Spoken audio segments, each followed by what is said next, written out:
Well, good morning, colleagues, and welcome once again to the AU3S Smart Safety Surveillance Capacity Training.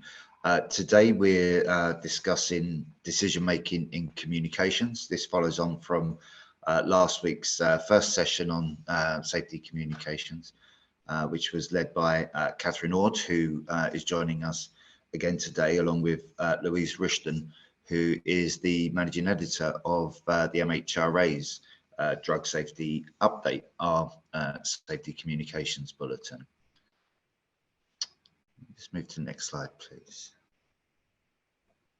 So as usual, we're joined by colleagues from across the African Union, and as usual, attendees are often not live in the session. We record all of these modules and sessions, so these will be made available as always for colleagues to catch up on after today's event, and we'd encourage you to share the links with interested parties. Next slide, please. So we are, as mentioned, in module 4 on safety communications. This is the final session on module 4. It was just the 2 sessions.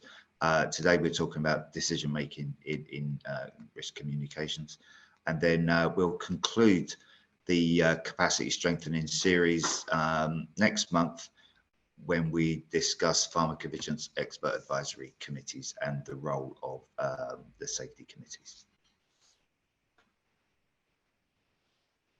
As always, this will have an opportunity for a question and answer session towards the end. I think we were short of time last week, so we'll pick up any questions, but please be reminded that we have the Q&A function, and you're encouraged to put any questions for the panelists in that Q&A box rather than the chat box, which should just be used for technical reasons. And we'd also ask people not to use the raise hand function, because we can't respond to that, but again, to use the Q&A box.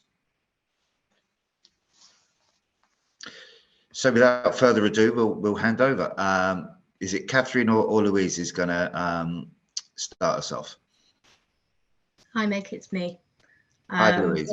Over to you. Thank you. Hello, everyone. As Mick was saying, my name is Louise Rushton, and I am the Managing Editor of the MHRA's Medicine Safety Bulletin, Drug Safety Update. I work in a team in the Vigilance and Risk Management of Medicines Division and work primarily on supporting medicine safety communications to healthcare professionals. Tahira, if we could just have the next slide, please.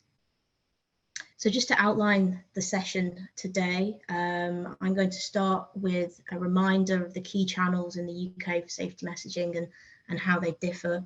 I will then go into the key principles for decision making in safety communications, including an overview of key questions that we may ask when deciding a safety communication, who is involved in these decisions and when these decisions are needed.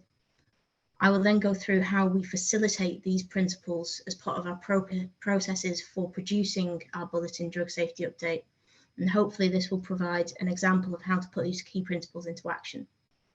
Catherine will then give an overview of the special considerations for vaccines, and then, as Mick said, there will be time for a Q&A afterwards. So if I could have the next slide, please. So you may recognise the slide. Catherine used it last week, and I thought it was so helpful that I should include it again in my presentation. So safety communications in pharmacovigilance is quite a broad term, and it can cover many different types of information about medicines and vaccines, and it can go via many different channels.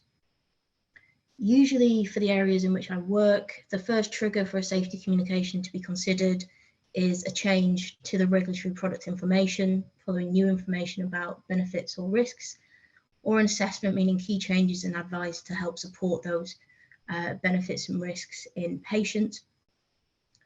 When there is important new safety advice about a medicine that will necessitate the consideration of these benefits and risks and actions for healthcare professionals to put into place, we'll usually start to consider a safety communication. And these may inform users of medicines, healthcare professionals who are managing these patients, or both. And there are a number of routes by which these messages can take. If I could have the next slide, please. So the decisions in safety communications can be quite broadly summarized as those around the routes that a safety message should take, consideration of who needs to receive the information around the safety issue, consideration of the key messages and actions that are required to minimize the risk of a safety issue, the timing and coordination of these messages, and what is needed after a communication takes place, which I think is a very important consideration. So if we could have the next slide, please. In terms of routes and key channels, there are obviously a great number of channels by which information can be sent, and this slide tries to summarize the main ones that we would think about in the UK for a safety communication about a medicine. First, alerting systems. I know that Catherine briefly spoke about these routes, but I'm just going to go into a bit more detail about when we would use these and what sort of decision-making steps we might take. So first, we've got alerting systems, and alerting systems are generally used to cascade information very quickly and very robustly through a healthcare system. They may communicate a very urgent action or a very critical risk that is needed to be addressed to protect the health of patients. The cascade can be via email, electronic systems, even text message, phone calls, fax. All that matters is that it reaches a responsible person in a healthcare setting who can put a plan into place to address a risk very quickly. In England, the central alerting system is used to disseminate these urgent alerts, specifically patient safety alerts. They go to named officers in healthcare settings, for example, hospitals, maybe GP practices, pharmacies. And the named officer would then decide how to put the alert into action and who should be responsible for ensuring that the plan is put in place and that the safety issue is addressed. Because these messages form some of the more critical and urgent safety issues, it is very important that there is a consideration of whether an alert is needed. And many different healthcare organizations may use the alerting system. So often an important decision to make is whether one safety issue meets this criteria and whether an alert should be issued, or whether another safety channel is perhaps more suitable. Other channels include routine bulletins, and that's why I'm here today. The MHRA provides a monthly medicine safety bulletin called Drug Safety Update, which provides regular monthly updates on safety issues for medicines to healthcare professionals. Bulletins are used by a number of regulators to try to make healthcare professionals aware of new or emerging safety issues. They can be a very useful tool, especially when thinking about an ongoing review of a safety issue or supporting other safety messages that may have been released that month. They can also be used to support other initiatives from the regulator and really sort of provide a coordinated response to support pharmacovigilance. The MHRA's bulletin is issued on our website and on the Yellow Card Safety app via the newsfeed, and I'll also focus on the processes that we use for Drug Safety Update a little later in the presentation. The other options are direct letters to healthcare professionals or groups of healthcare professionals, which can be a very key tool to direct very specific advice to the group of prescribers or dispensers or healthcare professionals who need to act on a safety issue. These can be sent by post or email. They're also uploaded onto websites and may also be directed at specific stakeholder or professional groups who can then disseminate to their members or via their routes to ensure that all healthcare professionals who need to know about a certain risk or safety issue have been informed. They can be also quite quick and effective communications to be sent to those who need to act and may be the first in a series of communications about a safety issue also. In the UK, direct healthcare professional communications form the majority of these letters, and these are sent from marketing authorization holders directly to healthcare professionals with the approval of the regulator on the content and the format of the letter. And we also upload them to our website to make sure that that people know what these letters are and can access them if they need to.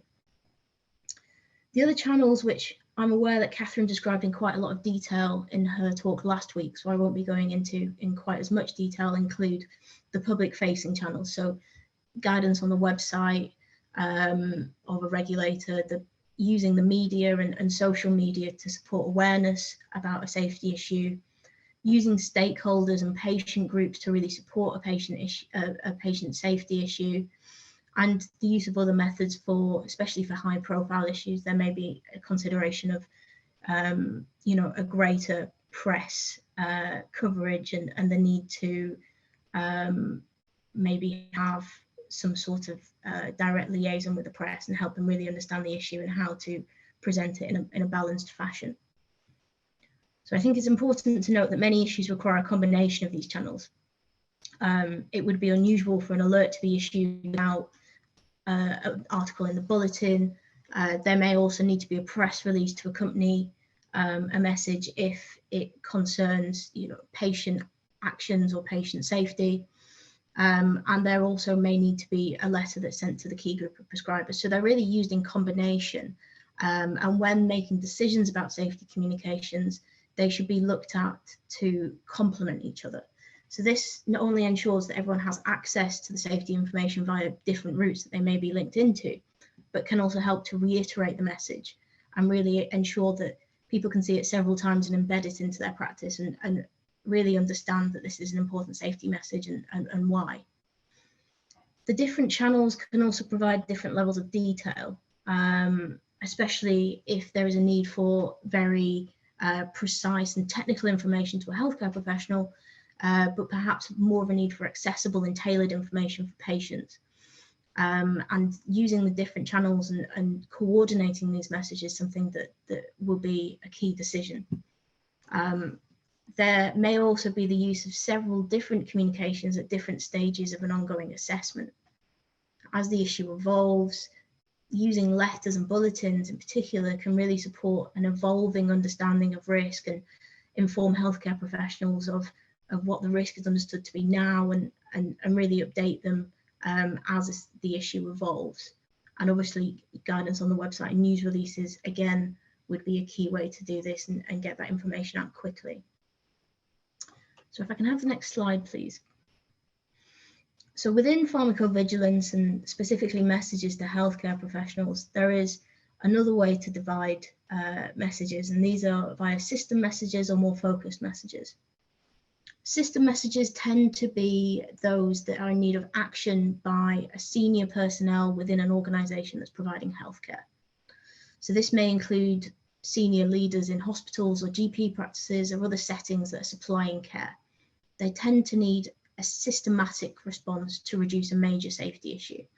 Examples may be a major recall of a medicine in which patients would need to be seen immediately and put onto a different medicine, or there may need to be a very coordinated response towards a safety issue that's been identified. In England, these messages and the organisations that issue these messages form part of a committee called the National Patient Safety Alerting Committee, which aims to address safety critical issues that could lead to the risk of death or disability within healthcare. For these messages, all organisations that are part of this committee have agreed standards and processes to ensure that they can be tailored to provide specific and measurable actions, and that they've been considered for feasibility for the healthcare system and really to make sure that they're as effective as possible.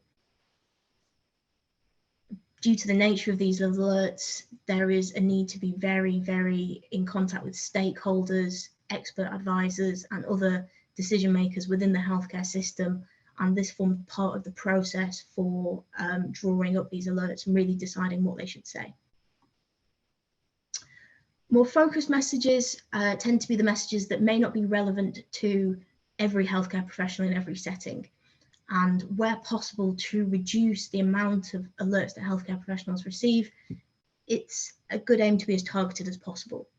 So this may include prescribing advice for one medicine that only affects one group of patients, or something that's more in need of awareness when considering the many different benefits and risks when prescribing a medicine. Key messages for these sorts of messages include bulletins and letters that can be, as much as possible, directed towards these groups, or those groups can self-select the topics that they feel are most appropriate to their practice. And while organisations may occasionally need to act on these messages and make sure that healthcare professionals are supported, it really is important primarily for the healthcare professional themselves to be aware of this issue and understand how it may affect that benefit risk calculation in patients. Next slide, please. So there are a number of key considerations when really trying to decide on the route or the timing or how a message should be issued. And these are summarised in these key questions. There are other questions that, of course, you would need to ask on a sort of an ad hoc manner, but these are really the key questions that we'd be looking at for safety communication. First, how urgent is the communication and what is the risk to public health? And this is probably the key one. This may depend on assessment of how frequent or significant the risk is associated with a medicine. It may include the number and characteristics of the reports that have been received by adverse drug reaction systems. And also it may depend on the assessment of the benefits and risks to patients and the actions that may be needed, and that will be explored during the regulatory assessment of an issue. For very urgent communications or urgent or those that are thought to be critical of public health, then there would probably be the consideration of a system-wide alert, or the need to release an urgent message while an issue is being assessed to make healthcare professionals aware of the risk and to really try and reduce an issue as quickly as you can. Next, who needs to act on or see the safety message, which again can be a complex consideration and depends on the usage of a medicine in a healthcare system and how significant the actions are versus current clinical practice. It could include who dispenses the medicine, who prescribes the medicines and how it's used. It may include how patients are taking the medicine, whether they're taking it at home or at hospitals, and expert advisory groups, stakeholder groups, and advisors within a regulator can really help with the assessment of this issue, which may obviously influence the route and the tailoring of the message. Next, will there be high public interest in the message? In these situations, there may need to be a greater consideration of how to make sure the messages are accessible. There may need to be the consideration of press release or supporting the press in terms of ensuring they have the information they need to accurately describe a safety issue. And there's also an important consideration about making sure healthcare professionals are aware of a safety issue and what needs to be done before a patient to ensure that they can answer the questions of patients and their families and provide advice and reassurance if needed, but be able to answer those concerns. Next, are there complex considerations to determine the balance and risks, balance between risks and benefits and the appropriate actions? In these situations, there may be more need of a consideration of detailed advice, which groups are affected, what the risk data is, and specifically the absolute risks, and also a consideration of tools that could be provided, for example, aid memoirs or materials that can be given to patients or healthcare professionals to really understand the underlying data. There's also a consideration around making the whole assessment public to really ensure that healthcare professionals and patients understand the risks and understand the benefits that have been considered and why the decision to issue an action has been taken. And in the MHRA, we do issue public assessment reports which provide this information for major safety reviews. Another consideration is whether there are actions for patients to take outside of medical settings, and specifically, if a reaction occurs, do they need to seek help from emergency medical care, or do they need to be aware of how to safely take a medicine at home? In these situations, it may require a press release or social media coverage, and there may also be a need to provide guidance that healthcare professionals can give to patients. And this is, something that we use in addition to the regulatory patient information leaflet, when there is a very complex action or something that a patient may need to do at home to support their safety, we will think about making the decision to provide patient-focused materials that healthcare professionals can pass on to these patients.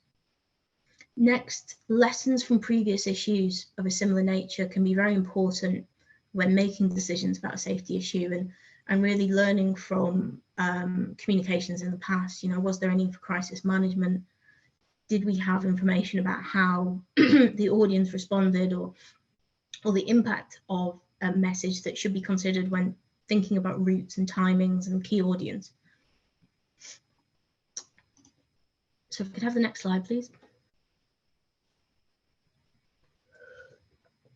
So key people involved in these decisions, obviously, will be thinking about a very large multidisciplinary group.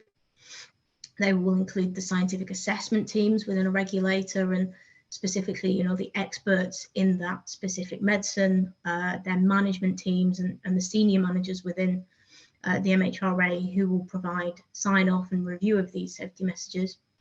There's also a detailed role for medical and pharmaceutical advisors who can advise on the detailed aspects and the technical aspects, especially around clinical management of patients. And also a very large role for media and engagement specialists within a regulator. In the MHRA, we have a communications division who will take forward communication plans, will consider press releases and social media, and really, you know, look at the best way to support a message and liaise with the media and with patients. And the patient and stakeholder engagement team also can help to support a message reaching key stakeholders, and also support the review of messages by stakeholders to make sure that they're actionable and helpful. Other key personnel include expert advisors, and at the MHRA, our Commission on Human Medicines and its expert advisory groups are decision makers in terms of the need to issue an alert, what the key actions should be, and also which route it should take and how it should be best timed and coordinated. We'll also, especially for major safety alerts, use the advice from stakeholders and the review of stakeholders on a communication to ensure that it's actionable and well-timed, and to also try and coordinate against other supporting materials and communications. And that's the same for public bodies, other sort of maybe a body producing clinical guidance, a body that may represent the healthcare professionals that you're trying to target, can provide key information around the content and the need for an alert, and also help to support it once it's been released into the healthcare system. So if I can have the next slide, please. So when a decision is needed, decisions are obviously needed all throughout the process, from the start of the identification of a safety issue right to after publication.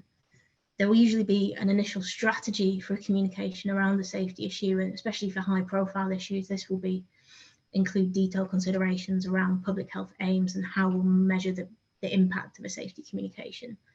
But as an issue is assessed and as the data is considered, there may need to be reassessment with these key decision makers, and you know, due to the changing understanding of risks or actions, then that may require a change in approach.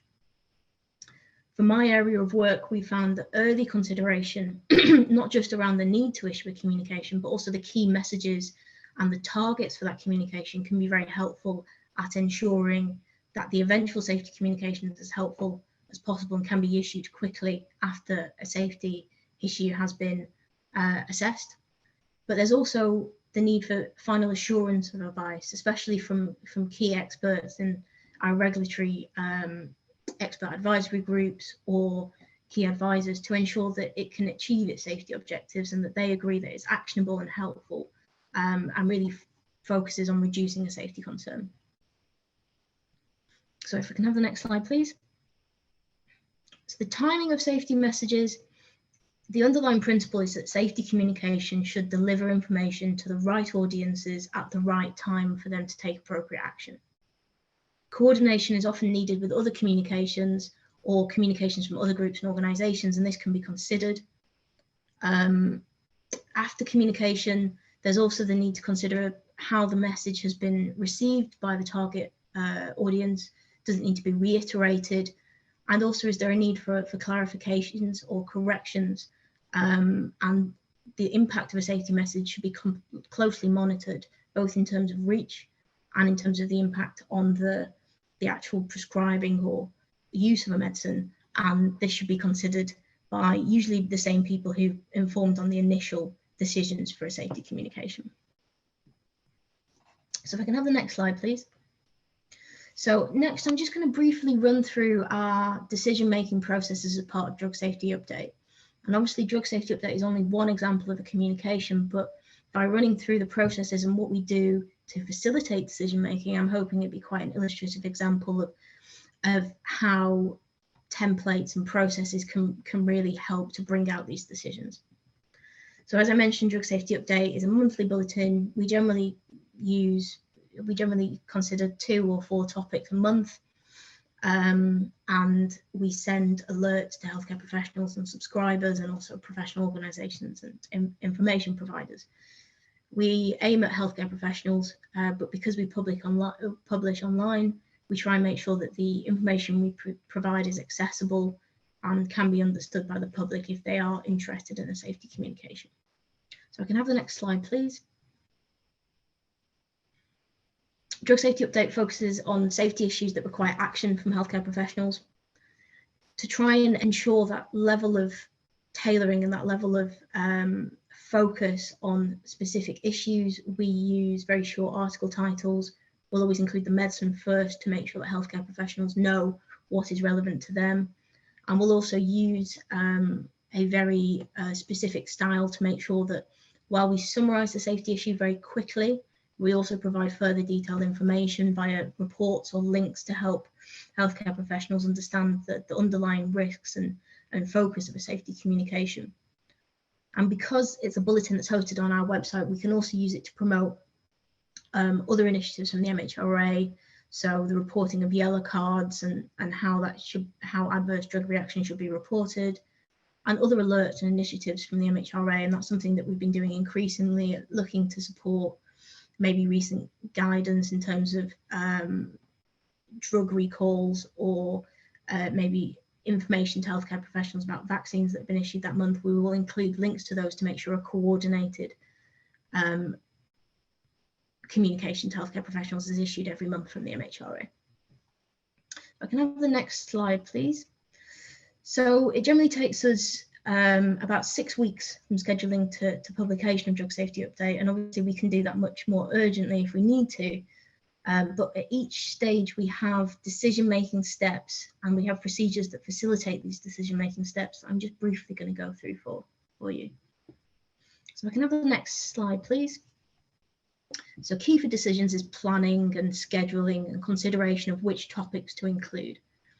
Generally, we will consider topics identified through regulatory review in which there's an action needed by healthcare professionals. So these may include new restrictions, dose adjustments, monitoring, medication errors, or information to patients that needs to reach the healthcare system.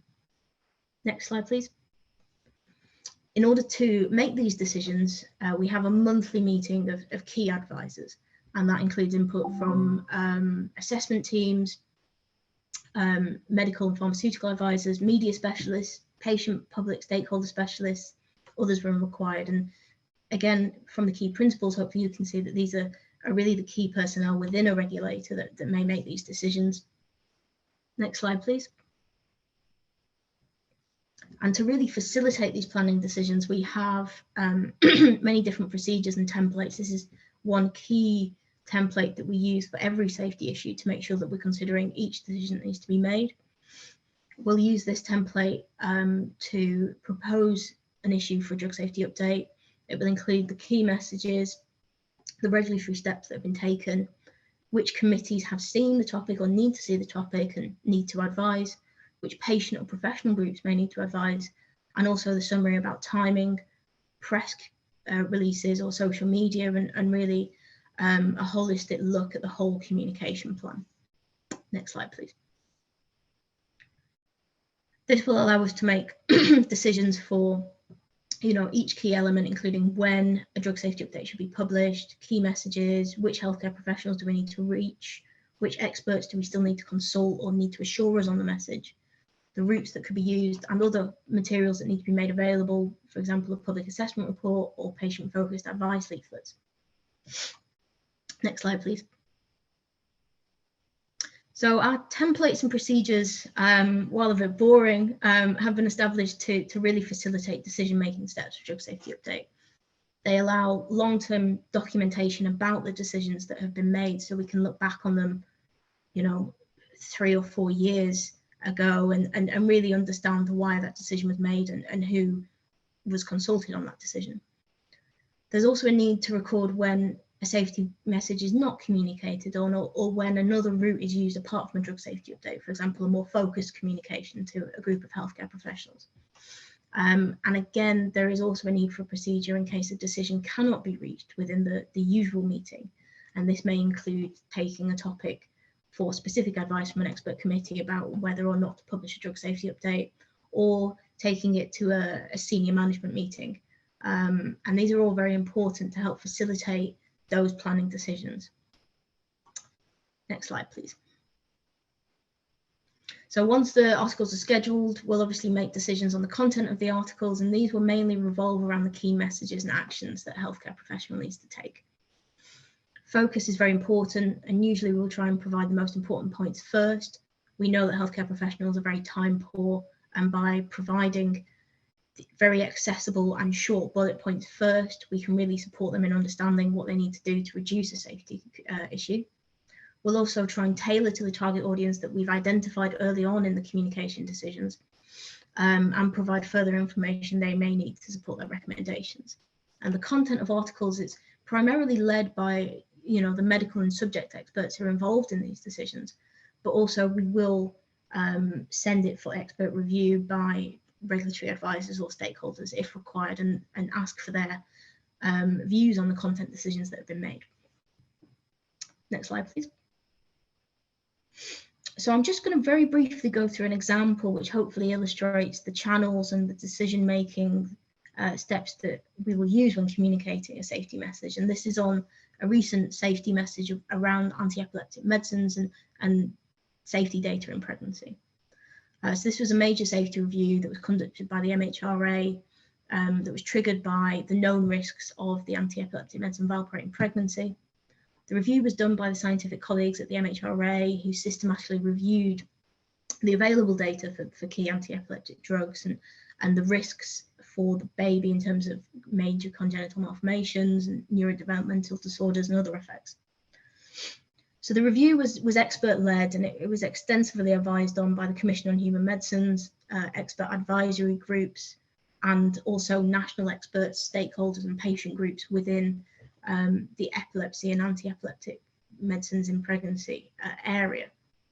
Their advice not only included the need for safety communications to publicise the findings of the review, but also how it should be done and what key principles should be used to ensure that safety message is supported.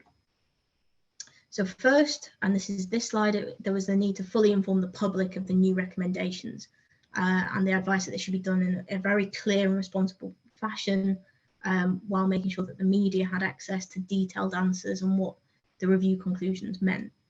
This was taken forward by our comms department, and there was also a lot of social media to reiterate the key messages and make sure that patients on Twitter or Facebook really understood why a review was done and what it means for them. Next slide, please. We also published a drug safety update, which reiterated the key messages that came out of the safety review and really focused on actions from specialists. We reiterated these key messages several times, but we ensured that they were presented first and that they were very prominent. We presented the reason for the advice, which is very important for transparency behind a safety communication, and also linked to other documents, for example, for detailed data that was considered, and also materials for patients and stakeholders. Next slide, please. As I mentioned, the public assessment report was felt especially important because of the detailed consideration that a prescriber would need to have on the risks of using key anti-epileptic medicines in pregnancy and what it meant for the patient. To achieve this aim, we produced a public assessment report, which included the safety data that had been considered by the committee and their recommendations. To ensure it's accessible to the general public, we created a plain language summary, which was a short 2-page summary of the recommendations. We used a glossary, which was very helpful to try and define key terms and technical wording that was used throughout the report and make sure it's accessible to patients and the public and their families. And we also presented data in tables to allow clinicians and researchers to really explore the data that had been considered by the review and what it meant. Next slide, please. One of the key decisions and key advice steps that we received was there needed to be a very simple presentation of the key findings. And responding to this, we produced a table that was color coded and allowed prescribers to really use the conclusions in their practice very quickly. And again, provision of these tools is a very important decision-making step and can really help to support a safety communication. Next slide, please. And as I mentioned, because of the need for accessible advice for patients and you know the steer that we had received from the patient groups that this was necessary, we produced accessible advice that could be provided from healthcare professionals to patients or that could be found on our website. This advice was reviewed by advisors in the MHRA, as well as patient and professional representatives and specifically patient groups who could be very helpful to ensure that we really tailor these messages and how we present them to patients and their families. And also we received the support of charities and patient-facing organisations who reiterated this advice and made sure that it could be made even more available to patients through their channels. Next slide, please. So hopefully that was a helpful overview of the key principles and processes for decision-making and safety communications about medicines, and really how to put them into practice and what they may look like after that advice has been received. Next, I'm going to hand over to Catherine, who will be taking you through a little about the special considerations for vaccines, how they may differ from medicines and what they may mean. Thank you. Thanks, Louise. So just moving on to vaccines, the principles that Louise has outlined in relation to decision making for all medicines also relate to vaccines, but vaccines are a little bit different because of the way that they're used. You know, essentially vaccines are used generally in healthy people, whereas medicines tend to be used in people with some kind of medical condition or pre-existing disease. Vaccines are generally rolled out through a public health programme, whereas medicines tend to be prescribed or provided by doctors or pharmacists at an individual level according to need. Vaccines are used to prevent disease, whereas medicines can be used to treat, manage or prevent them.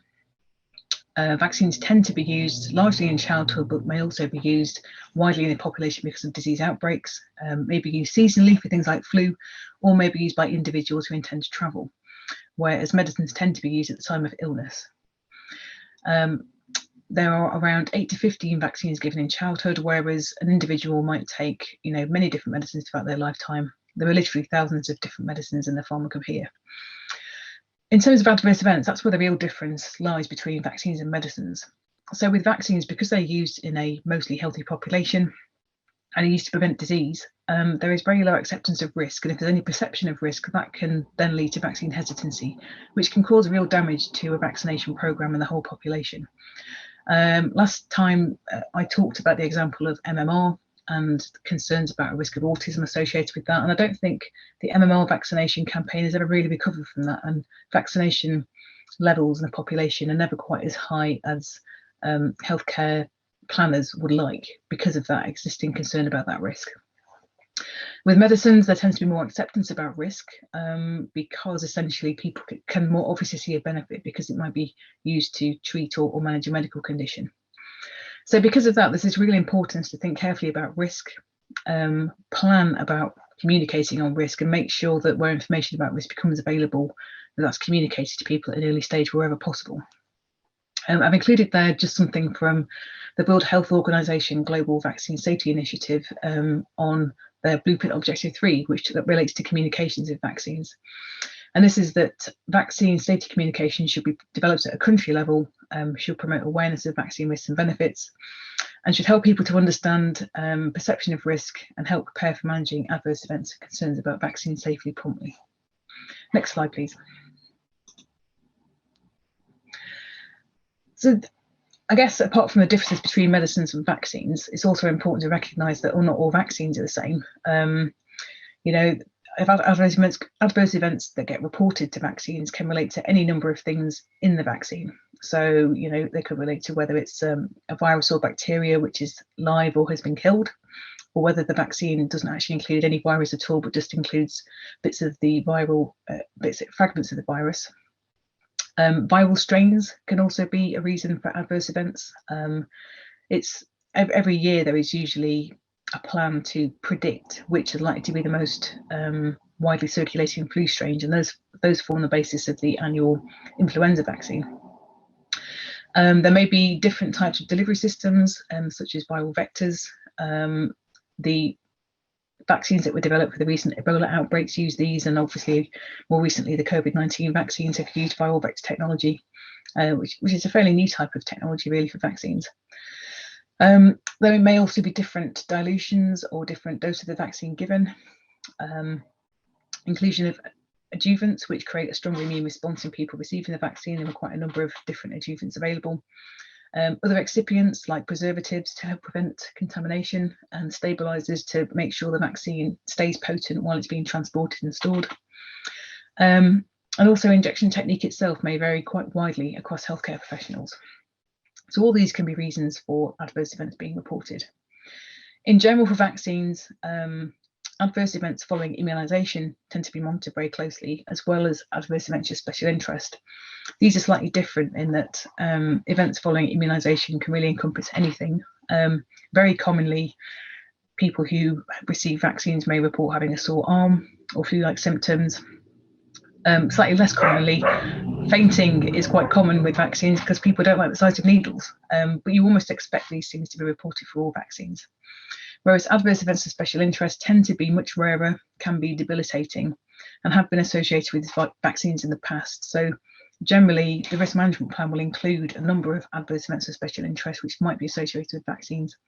I've just listed up there some of the adverse events which have been reported and which the CHMP recommended be included for monitoring for all pandemic influenza vaccines. So this is neuritis, convulsions, anaphylaxis, encephalitis, vasculitis, Guillain-Barré syndrome, Bell's palsy, demyelinating disorders, and vaccination failure. And actually all of these endpoints are also included for the COVID-19 vaccines as well. It's important to monitor safety in immunocompromised people and also pregnant women. Neither of these populations tend to be included in vaccine clinical trials, so but it's also likely that they will need to receive these vaccines in their lifetime, and therefore important to make sure there is a plan for monitoring these. We also want to be assured that the vaccine is as effective as clinical trials suggested it might be. And inevitably, when there is a virus circulating in the population, it's likely that virus will mutate over time. So it's important to do regular serum testing for cross-reactivity against viral variants.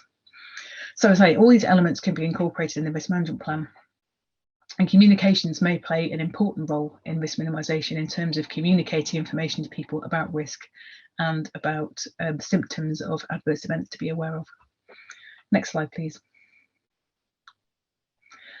So thinking about stakeholders, so an important part of communication and decision making is planning, and I try to group these into sort of broad categories. So the decision makers are either people who make decisions about whether the vaccine is safe and effective, who might use it, and who might issue alerts about safety from time to time. So regulatory agencies work closely with public health authorities and take advice from national immunisation committees as well as advisory committees about adverse events following immunisation. And working together, these agencies can come together to decide whether the vaccine is safe and effective and who should receive the vaccine. Health technology assessment bodies will also play an important role, as will ministries of health and politicians. Ultimately, it might be down to ministers to make a final decision about use of a vaccine, but they are all important stakeholders in the decision-making part of the process. Equally important, though, are vaccine users. So this is ultimately representatives of people being vaccinated and representatives of the healthcare professionals who will be doing the vaccination. So it's important that any communications that are developed in conjunction with people who represent, vaccine users, as in people who receive the vaccine and people who give it. Other collaborators obviously will involve vaccine manufacturers. Without manufacturers, there will be no vaccine. So it's important that there is close collaboration between all parties and the companies that make these products. The media obviously plays a very important role in issuing new information to people, in amplifying messages about efficacy and safety. So they're a very key stakeholder. And non-government organisations and technical development agencies can also help further amplify messages. And multilateral agencies such as the World Health Organization and UNICEF can also help draw together safety information from lots of different countries and help to support communication between different agencies in the world. Other parties that are important to include and consider are religious and public opinion leaders, as well as donors and procurement agencies. So it's really important that when we're thinking about vaccine communications, that we're thinking about all the stakeholders who might need to be involved in disseminating messages as well as developing them. Next slide, please. So an important part of vaccine communications is really preparedness. So I've already mentioned who the various stakeholders are, and it's really important if you know you're going to have a vaccine which is going to be rolled out to a large number of people in the population, that you already have good relationships between the various stakeholders, so that you can get in contact early, start discussing possible communications that might be needed to support a vaccination programme. So really having put that groundwork in at a very early stage is critical.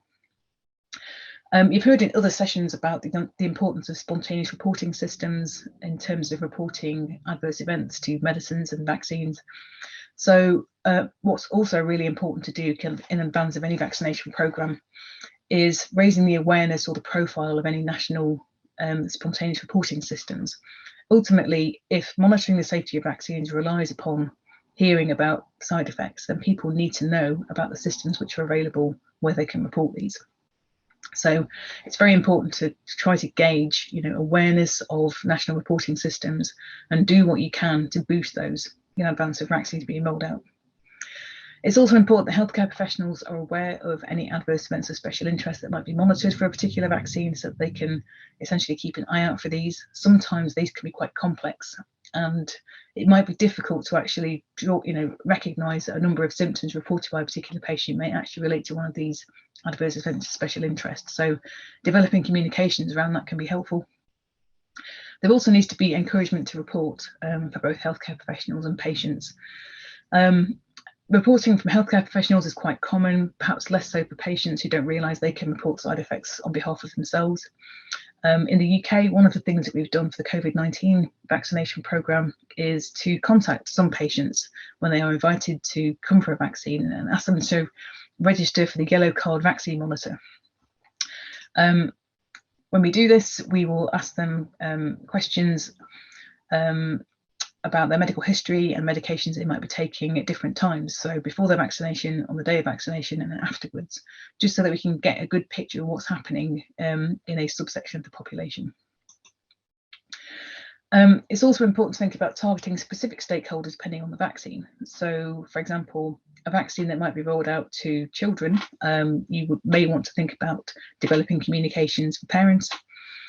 Similarly, there are some vaccines which tend to be used in teenagers. There you might want to target parents as well as the teenagers themselves. At that age, they have a good understanding of science and can potentially make their own decisions about these things, as well as schools and school nurses to make sure that they're aware of issues, particularly because these medicines tend to be given in schools during the school day. It's important though to make really good use of communication planning. I talked about it in our last session in more detail, but ideally your communication plans should have carefully planned aims. So what you want to achieve is good understanding of knowledge, attitudes, practices and information needs across the people that will be using these vaccines. You want to provide accurate information about benefit risk to support informed choice. You want to demonstrate trustworthiness of pharmacovigilance systems and prove that these are actually doing their job in monitoring the safety of these products. And also to make sure that you have thought about all the possible formats that you might need to provide the information in so they are understandable to people. Next slide, please.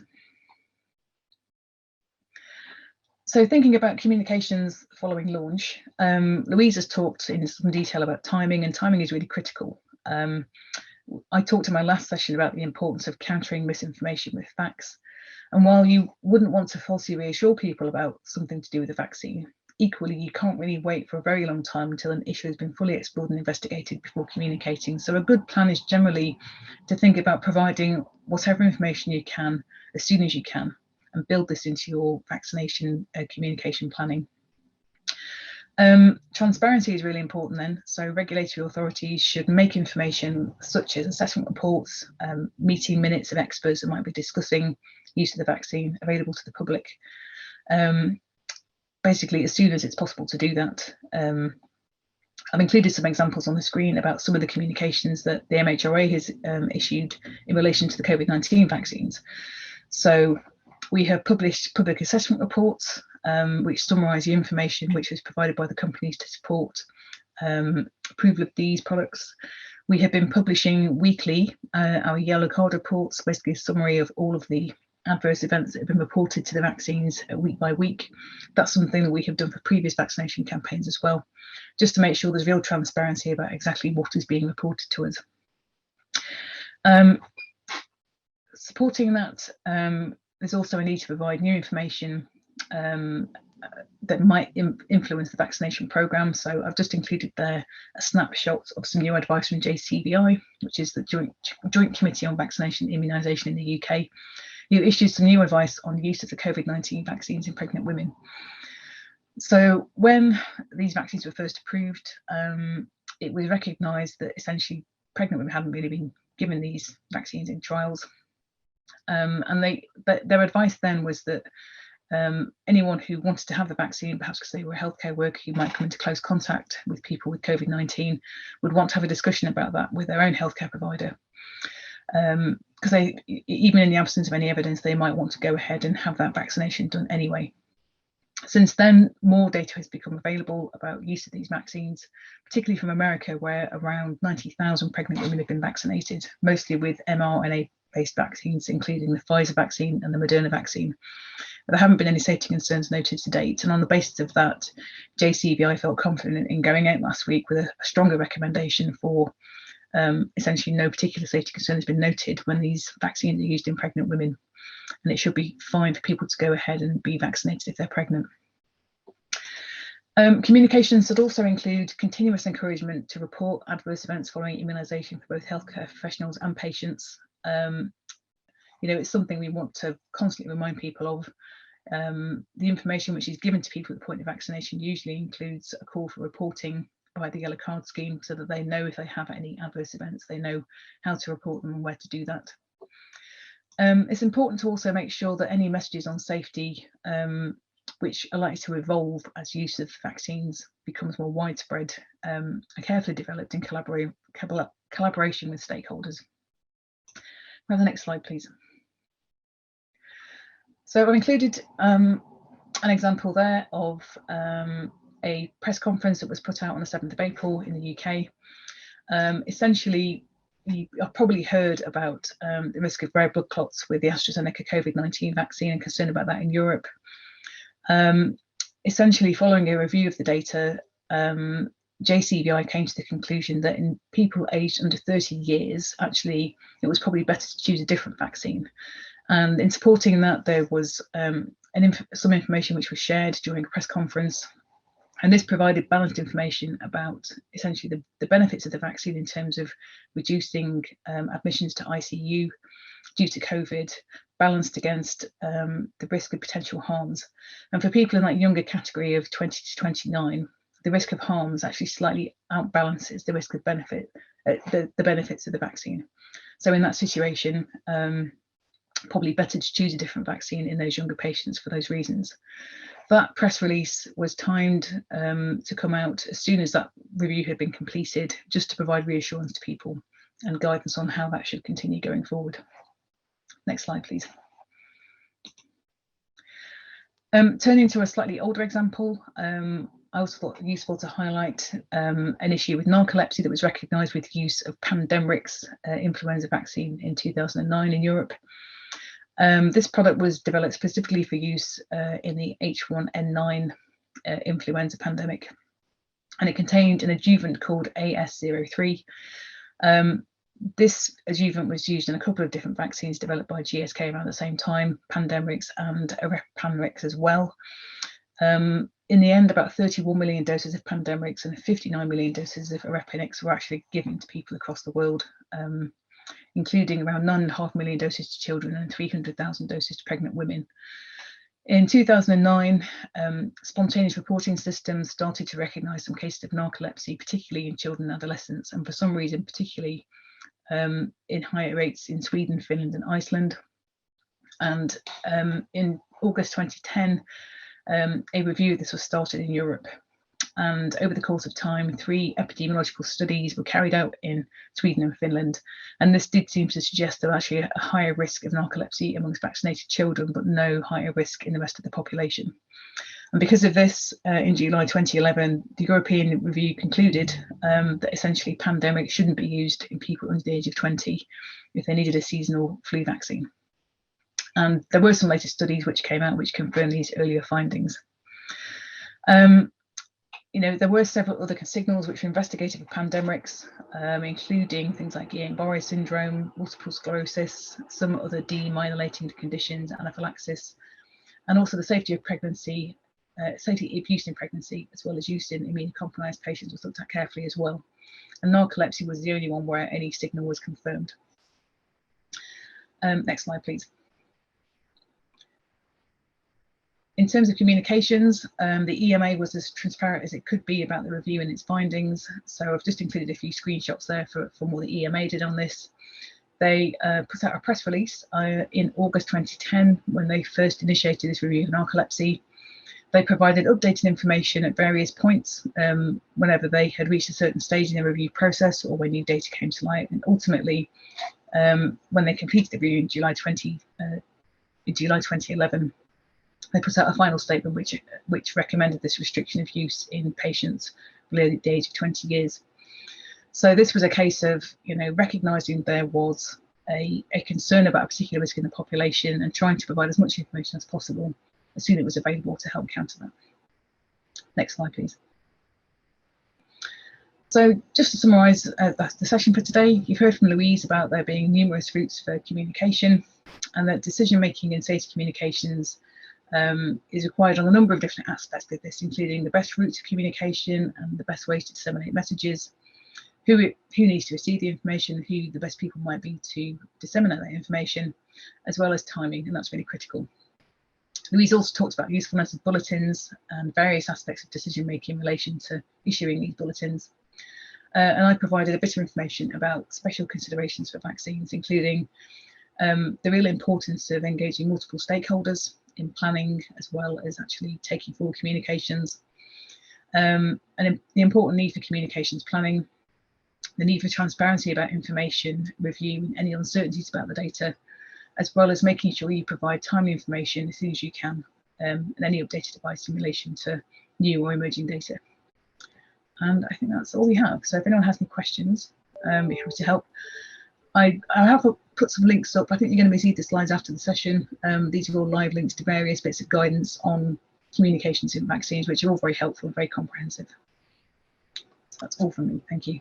Well, Catherine and Louise, thank you so much. You took us through a lot of information in a short space of time. As mentioned at the beginning, these sessions are recorded, so I would encourage colleagues to reflect on that and maybe share the links with other colleagues as well. Please send any questions that you might have to the AU3S team, and we can always pick them up after today as well. There was one question that came through in the Q&A box, and Louise, I believe you answered that. That was around targeting of messages. Do you just want to give a quick recap of what you explained to Yvonne, who asked that question? Thanks, Mick. I'm sorry, I'm having a few connection issues. So I think Yvonne asked around who to target system messages to. and what sort of recipients you may be looking for those messages. And I think really system messages are those that need a very coordinated response from an organisation rather than just from one healthcare professional. And that might, depending on the message, depending on the medicine, and depending on the safety issue, that may be a senior leader within hospitals, within a healthcare system. It may require general practice or pharmacies to put in action a plan to protect patients. And, you know, there are a variety of different settings that may need to act, but I think it's the focus on the organisation rather than individuals within that organisation. Thanks, Louise. And if time had allowed, I was going to probe you a bit more about the stakeholder collaboration. I think you had a very nice template around the process, but one issue is never exactly the same as another, and the collaborations, I think, are all important so that we get the message right and target that message correctly. But you know, maybe that's something that you know, if colleagues are interested, we might be able to pick up another time. But sadly, we are out of time. But if colleagues could please, as always, complete the poll, which helps us evaluate the sessions, and we will be in touch around the organisation of the final module on the role of the Pharmacovigilance Expert Advisory Committees, and we'd encourage you to look out for that communication. But as always, thank you for your attention, and we look forward to welcoming you back next time. Thank you.